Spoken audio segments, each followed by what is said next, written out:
The news doesn't arrive like thunder. It lands in a quiet, sterile room where the clock is louder than breath and the fluorescent lights drain the color from every promise Brooke ever made herself. She came in for tests because fatigue stopped feeling like a busy week and started feeling like gravity had switched sides. She stayed because Lee Finnegan's voice went careful and exact, and the scans lit up with the truth nobody wanted to see. Liver cancer. Not a scare, not a smudge that disappears when you blink, a diagnosis with a plan that reads like a countdown. Stabilize, stage, list, fight. By the time Hope pushes through the door, hair pulled back like she's ready to carry the building on her shoulders, the word cancer has been said out loud. The paperwork has a header that makes her hands shake, and Brooke is the calmest person in the room. Because that's what mothers do when their daughters look at them like the world just cracked open. Hope panics anyway. It's not a spectacle, it's love snapping under weight. A burst of questions about timelines and therapies and second opinions and whether the pain was worse than Brooke admitted. Lee answers with the same focus she uses in surgery. Aggressive regimen, immediate evaluation for transplant listing, strict monitoring for complications, and no shortcuts. Hope nods, furious at the idea that biology would dare take a swing at the woman who built a life out of surviving. Outside, the room phones start to vibrate. A secret this big cannot be contained inside four walls when Forrester runs on rumor, and the wedding of Ridge and Taylor is less than a week away. The wedding is the perfect trap because it was supposed to be simple, a clean line from years of detours to a ceremony that promises the stability everyone pretends they want. Taylor chose a dress with no symbolism in it, just clarity and fabric that moves like yes. Ridge did what Ridge does when he doesn't trust peace. He filled his calendar with fittings and vendor calls and family dinners, because if you keep moving, second thoughts can't catch you. Steffi engineered smiles. Thomas focused on logistics with the precision he saves for designs, and the rest of the family pretended history had learned manners. Then the hospital called. Ridge's steps toward the exit of his past turned back on themselves and pointed to room 514 and every vow he ever made to the woman in that bed. He tells himself he's only going to check on the mother of his children, the co-architect of half his life, the friend whose name he still says when he's half awake. He tells himself a lot of things. What actually happens is simpler. He walks in, takes Brooke's hand, and the oxygen in the room changes. Taylor hears about the hospitalization before Ridge does. She's at the clinic reviewing notes for a teen group session when a dizziness she's been ignoring slides into her vision. She sits until the room steadies, blinks away the warning, and texts Ridge that she'll be a few minutes late to a cake tasting that suddenly feels obscene. A colleague insists on checking her vitals. An intern mentions the word episode and Taylor's patience fractures. She's a doctor. She knows how stress travels in the body. She knows the difference between fatigue and a flag. She also knows that your license doesn't save you from being human. The clinic insists on observation. The timing is terrible, the optics worse. By the time she arrives at the hospital, the story on every tongue isn't Taylor had a moment, it's Taylor had a medical event the week of her wedding, and that phrase is the door enemies love, because it invites speculation and invites them to push. Enemies don't announce themselves, they exploit timing. While Taylor faces a battery of checks and promises it's nothing, while Ridge stands at Brooke's bedside telling himself he's staying because she asked him to sit, while Hope strings together a plan to protect her mother from the press and the corridors and the kindness that will flatten her, a familiar shadow moves in the spaces between.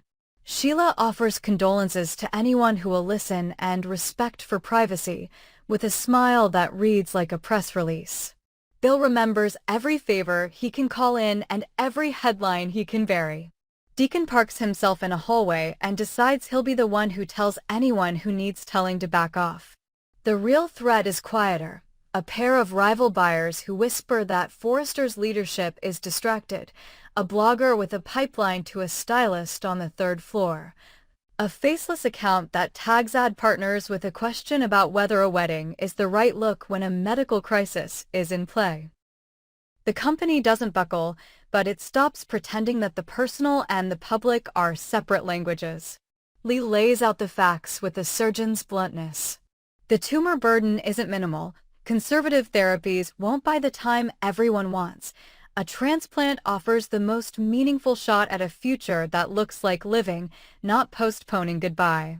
That means listing. That means a meld score that puts numbers to suffering and assigns priority that never feels fair. That means immediate screening of family and close contacts for potential living donation because a partial transplant can beat a calendar if the donor is strong and the match is right. The room organizes around verbs: test, schedule, prepare. Hope volunteers before Lee finishes the word living. RJ says yes like he's closing a deal. Donna and Katie sign forms without blinking. Bill doesn't ask whether ex-boyfriends count. He offers blood and a blank check. Deacon flexes an arm and tells a nurse to take whatever they can. Even Taylor, navigating her own battery of tests, asks Lee for the protocol and a timeline. Then Lee adds the clinical sentence that changes the emotional temperature. Preliminary markers suggest Taylor could be a viable match. The science is the science. The symbolism is a bonfire. Ridge does not sleep. He divides his hours between the ICU quiet that makes your own thoughts sound like a crowd and the wedding spreadsheet that now looks like a threat. He tells Taylor the truth. He can't choose invitations while Brooke is negotiating with mortality. Taylor nods and says the vows matter more than the party, but her eyes catch on the path his words draw. She doesn't accuse him of running back into a story they've both read too many times. She doesn't have to. The wedding next week isn't just a ceremony. It's a statement that their future is a line, not a loop. The diagnosis turns the line into a curve. Steffi pushes back with full sister force. What Brooke needs now is support, not a romantic drama that rewrites event dates. Thomas echoes her, love doesn't erase obligation and obligation doesn't erase love. The family meeting ends without resolution, which is a Forrester specialty. Hope refuses to be passive. She shuts down the rumor mill with targeted denials, locks down hospital access, and retools the Hope for the future schedule to run without Brooke's name on every phone call while making sure Brooke feels like the center of the company anyway. She sits with her mother through scans and late-night fevers and the moments when the morphine smile slides away. She records messages from the kids that Brooke can replay when the monitors won't let her sleep. She calls every transplant coordinator who will take her call without stepping on Lee's process. She prays out loud and then goes back to logistics because faith isn't a plan. When a gossip site posts a blind item about a legendary leading lady whose liver is as complicated as her love life, Hope executes a takedown in one afternoon. Legal letters fly, advertisers retreat, the site posts an update. That reads like an apology without the word sorry. It's not about optics. It's about protecting the one thing she can still control. The story they tell about Brooke while Brooke fights for the chance to write the next chapter herself. Taylor's medical incident refuses to stay small. She experiences a second dizzy spell during a consult. It's minor, it passes, but it happened, which means she can't pretend it didn't. Lee, wearing the hat of friend and colleague, insists on a full workup and a temporary step down from clinic duties until the cause is certain. Taylor hates it but agrees. Fans of the conspiracy take a victory lap. If Taylor is unsteady, then maybe fate is sending a message about the wedding. If Taylor is unsteady, then maybe she's unfit to be a donor. If Taylor is unsteady, then maybe the universe is choosing sides. Lee shuts it down clinically. Correlation isn't causation. The symptoms could be dehydration or anemia, and nothing in Taylor's file, pending labs, disqualifies her from screening. Still, the whisper spreads. Ridge hears it in the space between Taylor's sentences. He wishes he could carry her into a quiet life that isn't made of spotlights and X's and the kind of loyalty that looks like betrayal from the wrong angle. He also can't get past the image of Taylor in an oar, saving the woman he's trying to stop loving as an act of integrity he won't ever be able to repay. The closer the listing comes, the louder the timeline gets. Pre-transplant protocols steal hours. Consult stack. Hope's initial labs don't align. RJ's enzymes kick him to a different pathway. Katie's past heart issues narrow her margins. Donna soldiers through and fails a rubric she never knew existed. Bill's bravado meets liver biology and steps aside. Deacon jokes with nurses and sits quietly when he's ruled out. Then Taylor's numbers land. Viable. Not perfect, not guaranteed, but viable enough to advance to the next phase. The room goes still. Taylor says yes before anyone asks the question, because the question doesn't require thought. Ridge hears both the promise and the cost. If Taylor gives Brooke a piece of herself, their marriage begins with a debt nobody intends and everybody will feel. If Taylor steps back, the question becomes whether she wanted a wedding more than a life. The trap tightens. The medical incident around Taylor gives their enemies a second entrance. Someone leaks that she's being evaluated as a donor. The leak is framed to do maximum damage, Taylor risking everything to keep Ridge by Brooke's side, as if medicine is theater and good faith is manipulation. Suddenly, there are cameras outside the hospital and someone shouting a question about whether this is a love triangle or a transplant list. Lee calls a press conference she hates and handles it the way she handles a scalpel, with precision and no tolerance for nonsense. Patient privacy, clinical criteria, no further comment. It works for exactly as long as microphones are lowered. Inside the building, a different kind of enemy moves. A vendor who wants to renegotiate donation terms for a gala, a board member who calls to ask whether postponing a wedding will hurt Q4. A rival fashion house that schedules a surprise show on the same weekend and calls it serendipity. Forrester bats most of it away, but every swing costs energy that should be going to Brooke. Ridge tries to stop time by making decisions in slow motion. He postpones cake tastings and asks Carter to hold the venue deposit and tells Thomas to call the florist and say maybe, not no.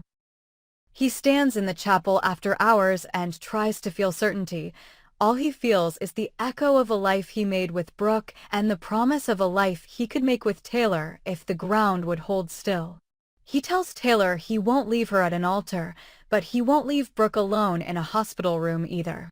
Taylor hears the arithmetic and agrees, because she is more than a bride. She is a mother, a doctor, a woman who refuses to win by default. She also feels the clock. A week is an eye blink in a cancer ward. A week is a lifetime when you are counting invitations and tests and the steps between a yes that saves a life and a yes that marks a start. Hope keeps the family moving.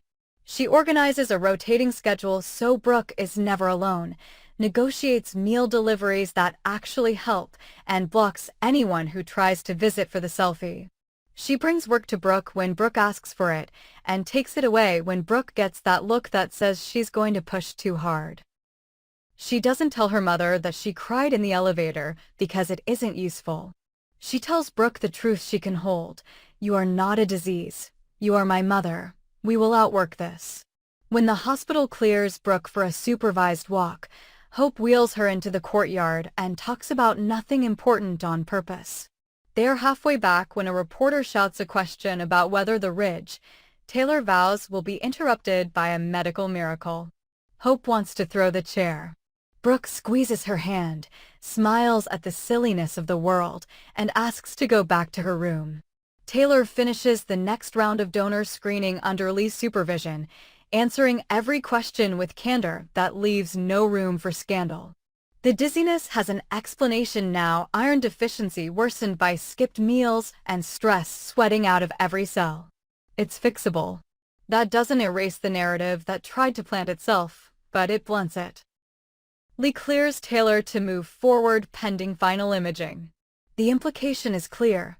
If the stars align, Taylor could be the one who keeps Brooke alive long enough to chase a full transplant, or, if the team decides, be the transplant that gives Brooke decades instead of months. The decision isn't entirely theirs. Committees and criteria and probabilities speak loudly. But for the first time, the fight feels like it has a shape that isn't just triage. Ridge sits with Brooke the night before the committee meets. He tells her everything he thinks she can bear and nothing that would add weight. He doesn't mention the text gathering dust. He doesn't say the word alter.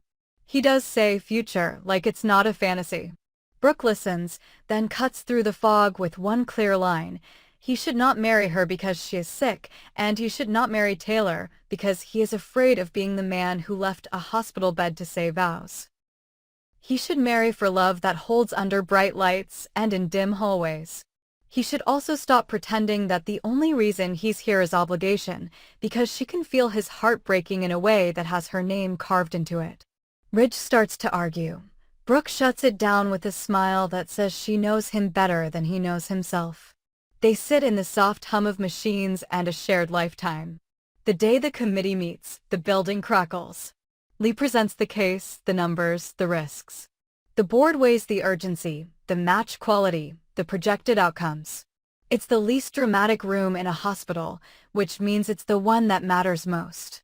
Outside, family waits in a cluster that reorganizes every few minutes as people leave to cry, to pray, to pace, to field calls from a world demanding statements. Steffi arrives after a night of spinning logistics into control. She wants to hate the fact that her mother is standing one door away from saving her father's ex, but she can't because the choice is obvious and love is not a finite resource no matter how much history tries to say it is. Thomas leans on the wall and thinks about patterns and retools a life in his head where the only thing that matters is design and safety and the sense that he can deliver both. RJ makes jokes that are almost funny. Donna and Katie bring coffee nobody drinks. Hope holds Brooke's ring and doesn't cry. The decision comes down as clean as a verdict. Conditional approval to proceed with a living donor transplant using Taylor as the donor, contingent on final intraoperative assessment and sequence that protects both lives, with contingency for immediate listing favor escalation if intraop criteria shift. In English, yes, if the last checks hold, yes, if nothing goes wrong, yes, if the math that matters in an or holds steady. The room exhales and then pulls the breath back in because saying yes is the start, not the end. Ridge looks at Taylor and sees the shape of a love that isn't about romance at all. He looks at Brooke and sees the life that made him. Steffi squeezes her mother's hand like she's a child again. Hope says thank you with a sincerity that makes even the walls listen. Lee orders the machines, the teams, the consent forms, the world. That's when the wedge appears right on cue, slipped under the door by a hand that knows exactly which fault lines to press. A story hits the feeds claiming Taylor fast-tracked herself as a donor to put Ridge by Brooke's side, sabotaging her own wedding to win points she can cash later. It's too specific to be a guess and too mean to be organic. The follow-up post softens the blow by floating an alternative. Taylor is playing hero to trap Ridge in gratitude. It's poison with a polite aftertaste. Forrester's PR counterpunches, Lee threatens suits, and the family goes into radio silence. The damage is social, not structural, but social is the currency of weddings, and Taylor knows what the whispers will do to the one day she was supposed to keep simple. She shrugs it off in public. In private, she stands in a mirror and steels herself against a future where she saves Brooke and loses the ceremony that was supposed to mark her fresh start. She decides she can live with that. She decides Ridge will have to as well.